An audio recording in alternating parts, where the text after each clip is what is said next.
So we've been gone for a while, but let's cheers. Cheers. Cheers to coming back. We took a little hiatus for a while. A little break. Yeah, but now we're back.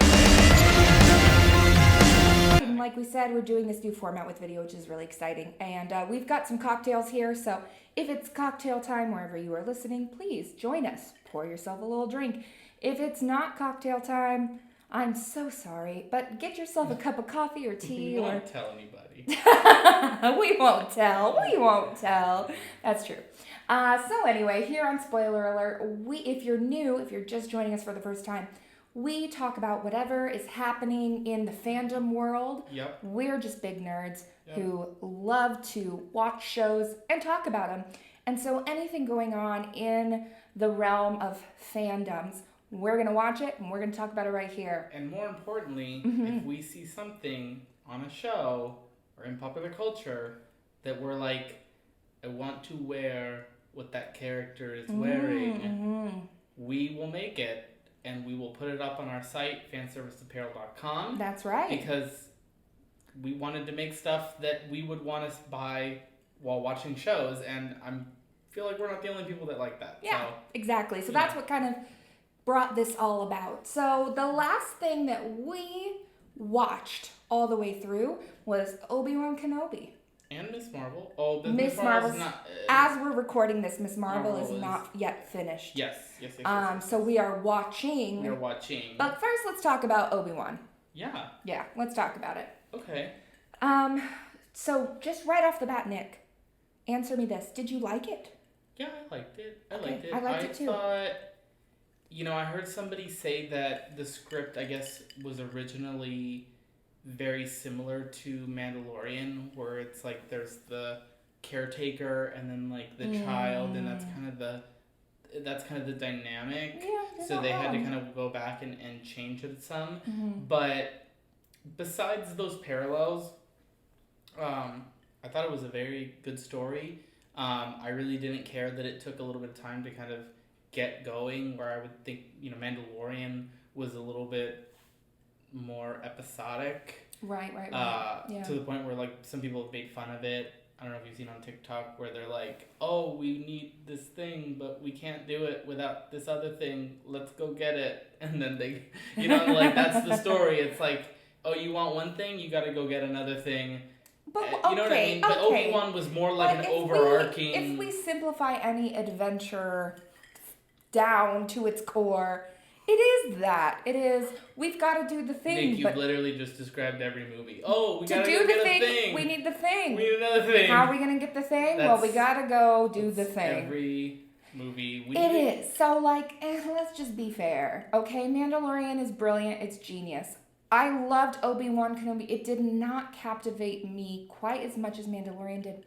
But, except for Ewan McGregor's acting. I was just going to say Ewan McGregor in general.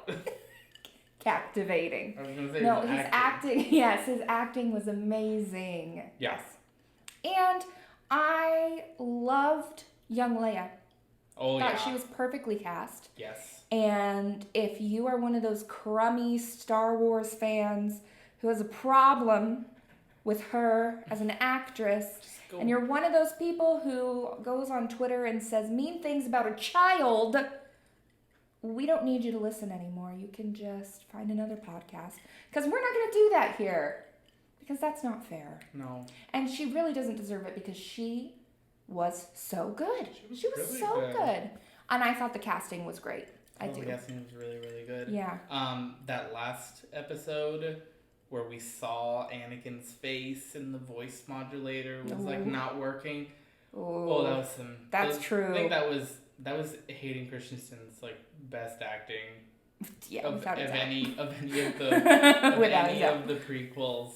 Yeah, and the whole thing. But I liked it. No, it was great. It was great. What do you think about Miss Marvel? We're switching gears. Miss Marvel, so far so good. So good. I really like it. And I was surprised. I feel like this show didn't get as much hype beforehand as some of the other Marvel shows had. So when I first heard about it, it was because I saw it on Disney Plus. I hadn't heard anything about it until I saw it on Disney Plus. maybe that was just me because I was not in the loop or whatever.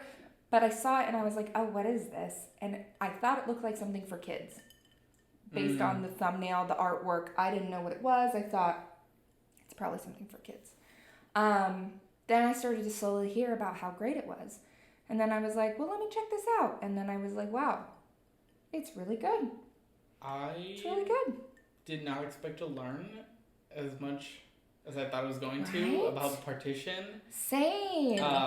When I feel, unfortunately, as Americans, when we're little, you think about the mid to late 40s, and really the only thing we talk about is World War II and how it ended. And when I saw that title card and I saw the year, I was like... You were like, I don't think I was ever taught in school what was happening during this time, not in either America or Europe. Yeah. It was didn't know. Crazy. I know. And now thankfully I'm educated about that a little bit more. And I wanted to do more reading about it on my own as well because I didn't know what I didn't know until now. So I'm grateful for Marvel for using this as a educational tool and I think they knew because there was a lot.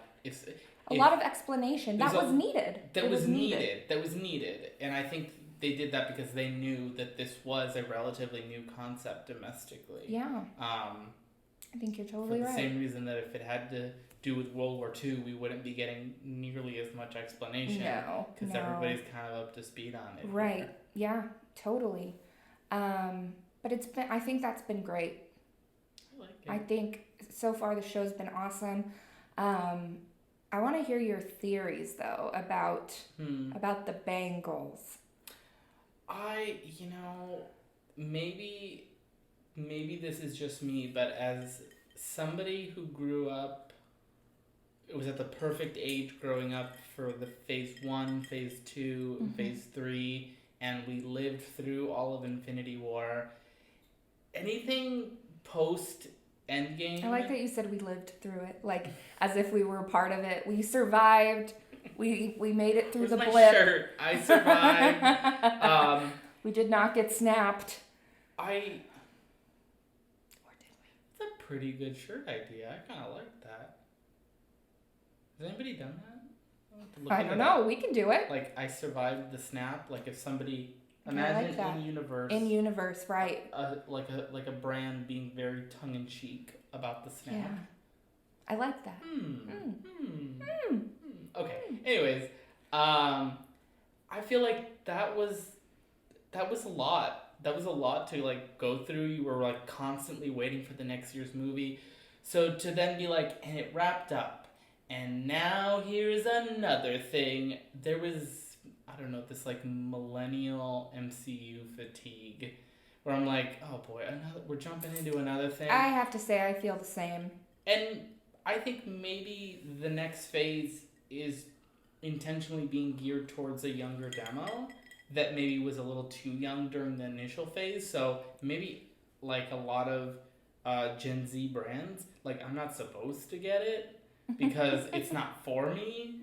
But would you say you are getting it though? I do get it, but like, I think maybe if I were a little too young during the original run, or the original kind of phase 1, 2, 3, I wouldn't be as fatigued right now. I'd still be very much in it. So the multiverse and all of that, and the 10 rings and theories about what, the bangle means and how it relates to the rings and this kind of like space between the realms, like in the 10 rings that some people are kind of drawing theories to with the bangle.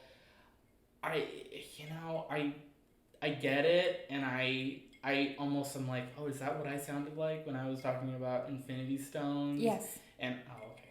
So are you going to share your opinion or not? What do you think is going on with the bangles? Sorry, that was a long-winded. I had other thoughts on Apparently. the bangle. I think it's from the same dimension as the 10 rings. I think it's like okay. Because the 10 rings were like this like in between area. I don't remember the name of it. Talo. Talo. It's like Talo in a different part of the world. It's like this, it's a similar type of technology or power. Yeah. I think we're gonna get a lot more of that, and then somebody had a theory that Miss Marvel and kind of coming together for the Young Avengers, that we've seen in a lot of these like Disney Plus shows, are going to be rallied together by one of the pruned timeline Lokis. What? And that Loki is going to assemble the Young One Avengers. of the pruned ones? Which I guess would be, technically that'd be the Loki we followed. The Loki we followed in the first one was the one right at the end of Endgame. Mm-hmm. Or in Endgame, that would have been the Loki at the end of the Battle of New York. So very different Loki than the one we saw in the normal MCU. Sure. He was pruned, remember? Yes. So that Loki, or maybe another Loki that was pruned, but there's these theories that he's going to be the one assembling the Young Avengers. I'd be okay with that. What? And I'd be, Is Siri assembling the Young Avengers? Yes. I don't know what we said, but she created, I must have activated her when I shifted in my seat. She set a reminder for me that says Loki or maybe another Loki though. Oh. Reminder. Loki. Or maybe another Loki though. Great. Thank you for that. Perfect. I hope you could hear that on the podcast. I hope you could hear her go, done. Okay, you've heard it here first, according to Siri. Loki or another Loki, though? Done. Oh, now I keep saying it. I can't. She's going to keep... Anyway, I think that's a very interesting theory. I like it. I like that too. I like it too, and I just said I don't really like all this new phase stuff. Yes, you do. But I liked Loki a lot. Yeah, a lot. Of course. I thought that one was that was so... Would you say that's the best Disney Plus Marvel show? That's my favorite one. That was your favorite? That, and I would say the first 3 episodes of WandaVision. Okay. WandaVision, I'm torn between Loki and WandaVision. I really... Both, but not to say the others weren't great. I loved Hawkeye. I loved Winter Soldier. Oh, yeah. Winter Soldier, I didn't love it at first. The first couple episodes, I was like, what? But then by the end, I was like, that was great. They've all been great. I really liked... Miss Marvel is following suit. It's also great. I really just liked how high concept the first couple episodes of WandaVision were. They were very high concept and they stuck with it, and I loved that it really pissed off all the people that wanted to go see a Marvel movie with a bunch of action. Mm-hmm. And I was like, good, I'm glad you're upset. Go away, because if we just got more action like that, these movies would become a parody of themselves, and we would be, Well, and it was setting everybody up for the more high concept stuff that was to come. Which I liked, that they were Loki. okay, we're done doing these big epic, well, except for at the end of Shang-Chi, but still, they were trying new things, and I really liked that. Me and too. I loved the high concept. I love high concept type movies and shows, and I really like Marvel. So to say those could exist together, I would have thought that would have been a fan fiction or something that could have merged. Yeah. But to actually have it, and then have it even more so in Loki. Mm-hmm. That it was even more a thinky. And you know what, too? With Miss Marvel, I feel like it doesn't feel like a Marvel movie. Mm-hmm. It feels like an action, which it is, and it still feels like a superhero origin story. I mean, you got the training montage, you've got the moments where she finds her power. That I think... But it doesn't feel like a typical kind of show like this. It's got a different theme. And that I think ties back into the idea that they're making shows for a newer generation that has different sensibilities. Yeah. And maybe this whole grand epic type of phase 1 through 3 movie we got is no longer who they're trying to go for. Mm-hmm. That demo has aged out, and they're mm-hmm. incorporating the new demo. Yeah. I mean, it's happening in retail. Right. We're seeing, brands start to really shrug off if you will, kind of the more traditional consumer base and try to market towards the younger one. And because there's such a abruptness to the way that you're going to market to somebody who's 45 than somebody who's 15 right now. Oh, yeah.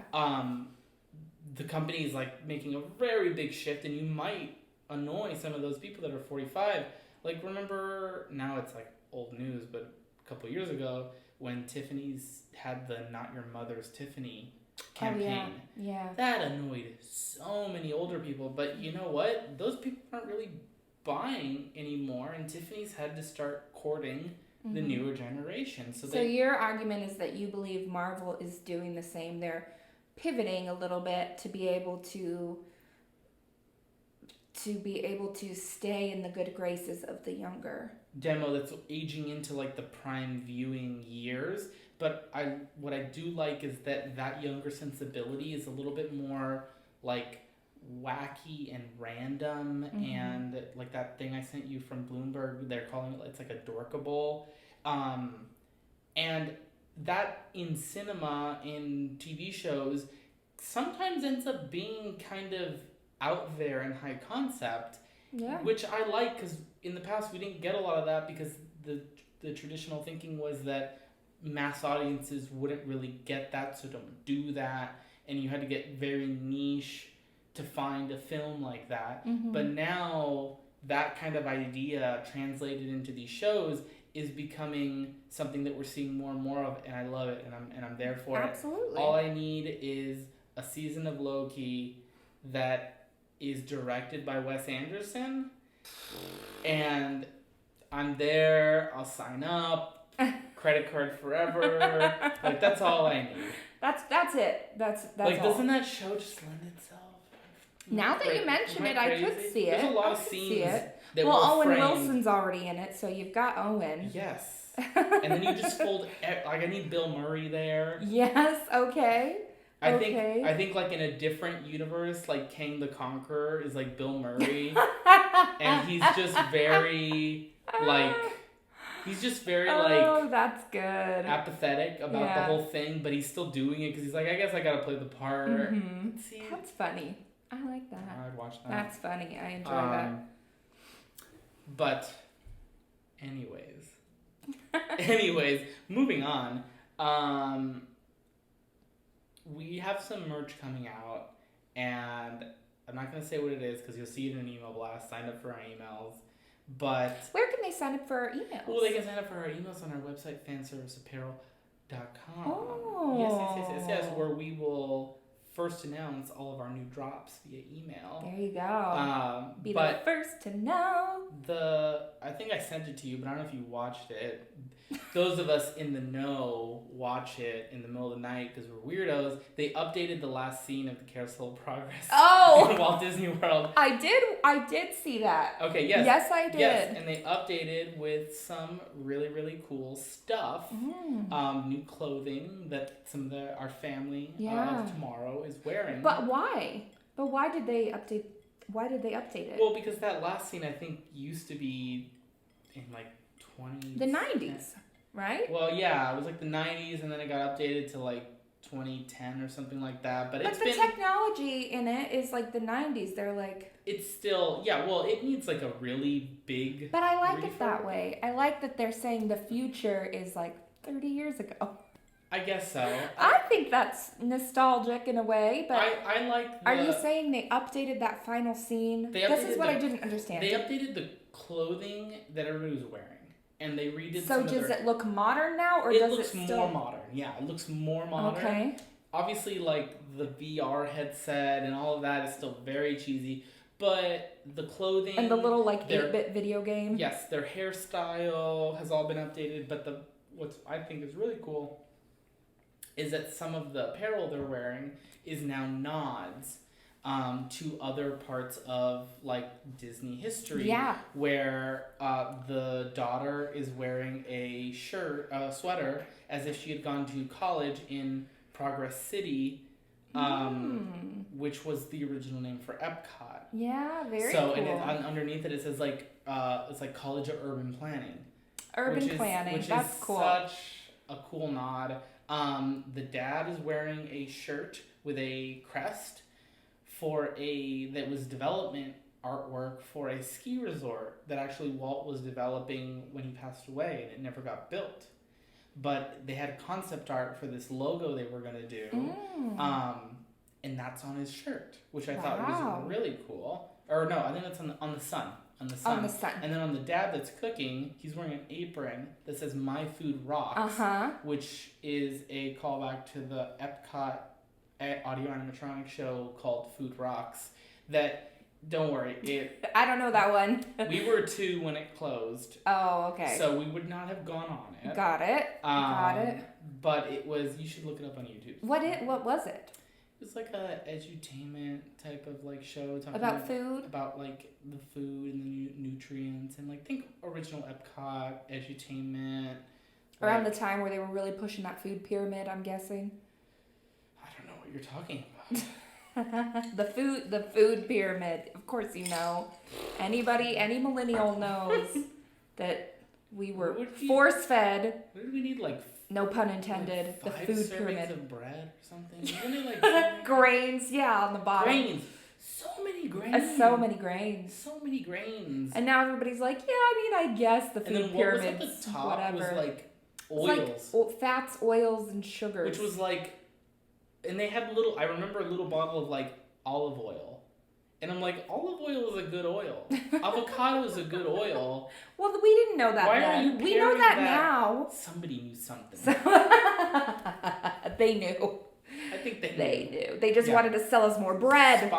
Sponsored by like, what, you're laughing. It probably was like dairy industry and like, grain. And grain. Yeah, probably. When they were like, look at what you need to eat. Have some Wonder Bread. Have a glass of milk with it. Nutritious. Look at this show talking about it. But don't you eat those avocados. They're bad, I tell you. They're bad. They're just like sugar. They're just like it. Don't look it up. Don't look it up. So My Food Rocks. My Food Rocks. Awesome shirts. That is great. Awesome, cool stuff that they updated. Little nods. Did they update the grandma? She's wearing like an updated outfit. But nothing cool. No prints or anything like that, unfortunately.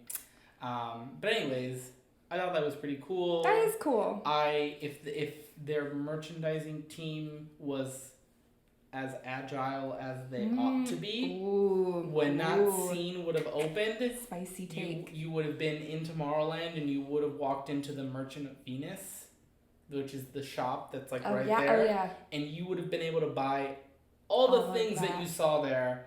But are they that agile? Absolutely not. They're selling shirts that say 2022 trip to Disney World. Which we got. Just kidding. Don't be part of the problem. We did go in 2022 though. We went in January. Oh yeah. We did not get any We didn't year's get any merch. This year merch. And I think we're going back later this year. Yeah, and we will not buy any year merch. Says you. Don't be part of the problem. Be part of the solution. Oh my goodness. And we've been going to Disneyland a lot lately too. Very interesting stuff happening in that park as well. Actually, if you guys are on TikTok, Nick has decided to join the world of TikTok. He has an account there now, and it is... What is my TikTok? Oh boy. That's embarrassing. Is it at Studio Nick? I think it's at Studio Nick 1. Oh, 1. You would say number 1. Somebody already got at Studio Nick, I guess. I think so. But anyway, I bring this up because Nick made a TikTok while we were at Disneyland recently, showing a couple of the things we noticed that were kind of just not being maintained. Yeah.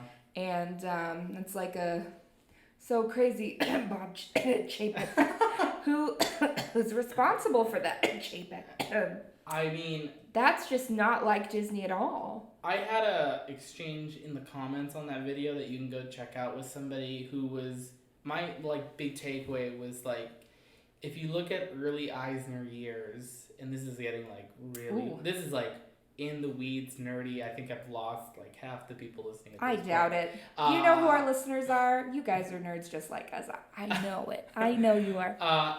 Early Eisner, Wells years, he was increasing the ticket price, but he was at the same time exponentially adding more value to the parks. Yeah.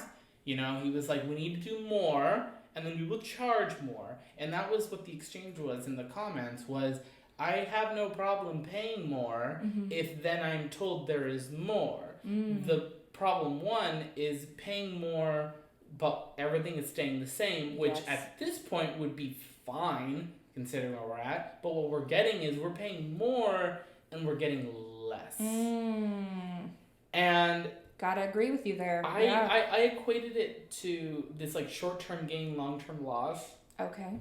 As like you're flying in a plane at 30,000 feet, and if you were to turn off the engines, you could probably glide for a while and slowly lose altitude, but you wouldn't be using any fuel. Okay. And you'd still keep moving forward, but you're getting closer to the ground. And in the short term, you're saying, oh, we're saving fuel, but it comes at the cost of losing altitude. And that's what I think is going on right now. I think there was this idea that the brand was such that if they just turned off the engines, they could kind of coast on that brand equity for a while and you know, keep the savings while they were doing it. But, you know, I think if there's a tactful way to do that where maybe the customer doesn't even notice it's happening and you get that savings and the customer feels like the experience has at least stayed the same. I think they're just prioritizing media over parks. You know, you say that, but, like, I guess I remember last year they were like, there's going to be a new release every single week on Disney Plus for a whole year kind of thing. But, you know, Netflix is having a similar issue where, like, too much content. Like, people don't even get attached to the content. Yeah, but Netflix only does that. Disney might be, in a sense, within their own company, paying Paul by robbing Peter. They might be giving all this momentum and money toward Disney Plus as a platform because they see that as the move they want to take in their strategy. But they're taking it from parks.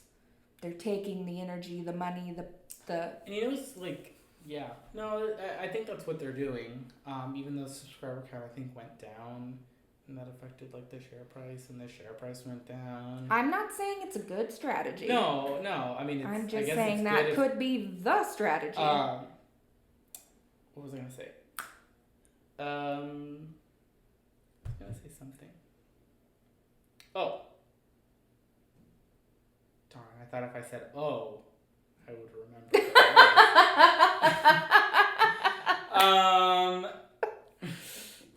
And you'd know. Oh, I had it. I lost it again when you said, "Do you have it?" Oh No. Disney Plus strategy. Taking the money, moving it over. Nope. Sorry. It's gone. Train of thought derailed. Sorry. My fault. No. My fault. Oh, gosh. Oh, man. That's okay. I think we are probably about at time anyway. I think we are at time. So let's wrap this up. Thank you guys so much for listening. We're happy to be back. We're happy to show you our faces on YouTube. Hopefully that's fine with you guys. It better be. Yeah, it's gonna happen. It's gonna happen one way or another. Oh yeah. Okay. Anyway, thanks so much, you guys. Make sure to subscribe wherever you listen to podcasts. And subscribe to our email because that new merch shop is gonna be coming soon, and it's gonna be good. It's gonna be. No, what's the Emperor's New Groove? It's this one. What's the one that Pacha does? Oh, where he's like, and they sing. It's something like that. It is like a this. The listeners can't hear you do that, but the viewers can see what he just did. So it's the Pacha meme. The Pacha meme. That's okay. Yes. For everybody, for every millennial, the Pacha meme. You know exactly what I'm talking about. It's perfect. Okay. Yes. Okay. Yes. Thank you guys so much, and we'll see you next time. Week. Bye. Bye.